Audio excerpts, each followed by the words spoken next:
فکرشو کن 8 سال دنبال یه بچه گم شده بگردی، تو کل شهر پوستراشو بچسبونی و حتی برای پیدا کردنش کمپین راه بندازی، ولی بعد از 8 سال مشخص بشه اون بچه اصلا گم نشده بوده.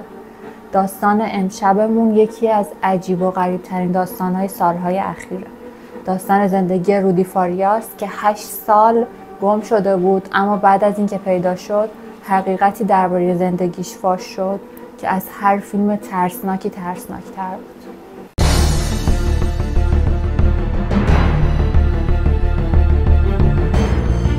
سلام، من رازم و امشب میخوام که براتون داستان زندگی رودی فاریاس رو تعریف کنم. پسری که توی 17 سالگی ناپدید شد، مفقودیش اعلام شد و توی سن 25 سالگی پیدا شد و بعد از پیدا شدنش یه راز وحشتناک از زندگیش مشخص شد. همه چیز تو تاریخ 6 مارس 2015 شروع شد. رودی یه پسر 17 ساله بود که توی یکی از شهرهای پرجمعیت تگزاس با مادرش زندگی میکرد و طبق گفته مادرش اون روز برای گردوندن سگشون از خونه خارج شد و دیگه برنگشت.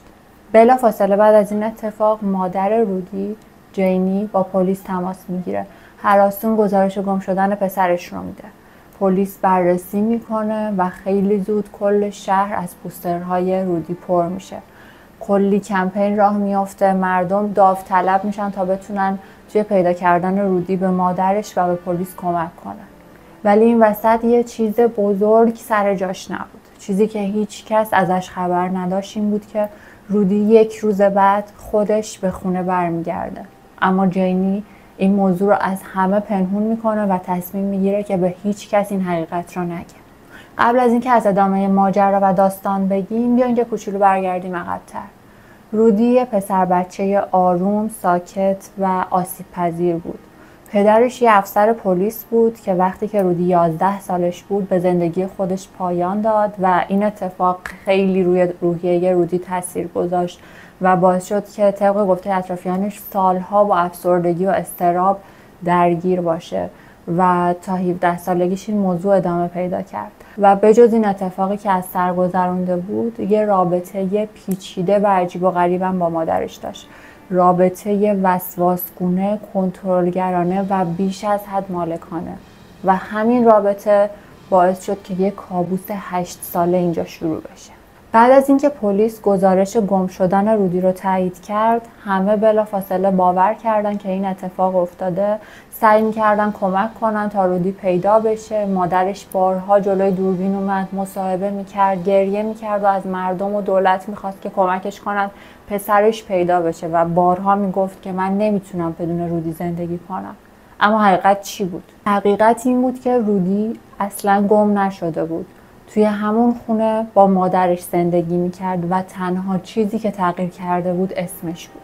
این واقعیت بعدها مشخص شد که مادرش اون رو داخل خونه پنهون کرده بوده و ازش خواسته بود که اگر اتفاقی کسی اون رو دید و شباهتش با رودی رو تشخیص داد انکار کنه و بگه که من رودی نیستم. و بعدتر که یه فعال اجتماعی با رودی مصاحبه کرده بود اینو فاش کرد که مادرش با تهدید و کتک زدن رودی رو مجبور کرده بوده که دروغ بگه و خودش رو پنهون کنه. رودی میگفت حتی مادرش بعضی وقتا اون رو مجبور میکرده که یه داروی خاصی رو مصرف کنه و بعدتر حتی گزارش هایی اعلام شد از اینکه رودی حتی مورد سوء استفاده جنسی هم قرار گرفته. رودی 8 سال یه زندگی پر از ترس و وحشت رو تجربه کرد. یه زندگی پنهونی که نتونست با کسی ارتباط برقرار کنه، نتونست از خونه بیرون بره و نتونست توی جامعه باشه.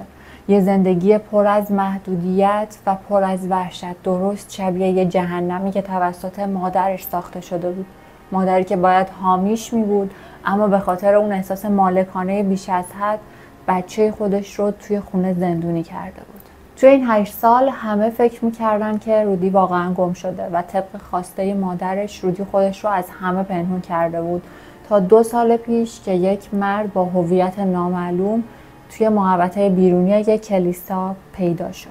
یه مرد لاغر و نحیف و تقریباً بیهوش وقتی که به بیمارستان منتقلش کردن و پلیس بررسی کرد، هویتش فاش شد و مشخص شد که این مرد 25 ساله همون رودی 17 ساله است که 8 سال پیش گم شده بوده. بعد از اعلام رسمی پلیس این خبر مثل بمب توی تمام دنیا ترکید.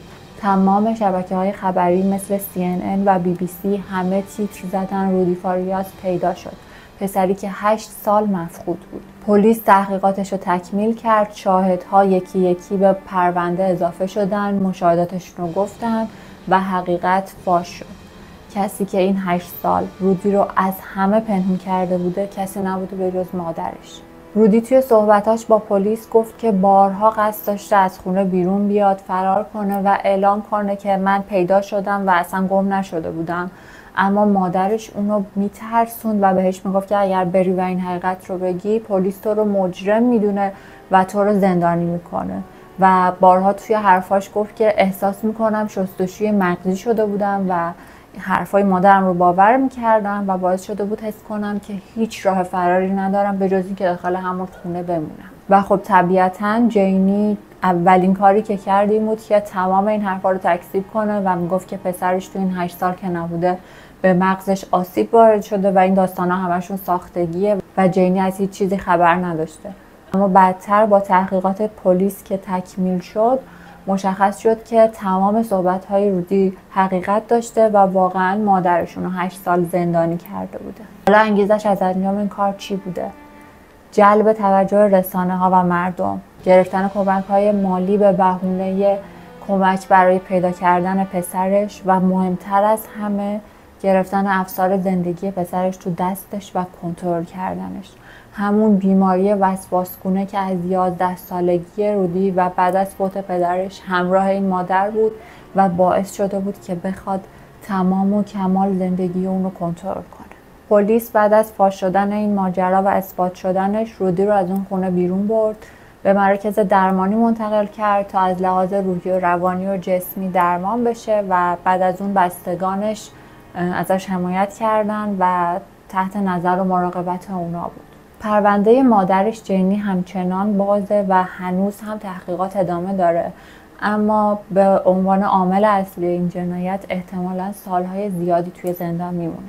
رودی امروز به عنوان یه مرد 25 ساله داره آزاد زندگی میکنه، اما قطعاً اون 8 سالی که ازش گرفته شده و دزدیده شده دیگه هیچ وقت بهش بر نمیگرده.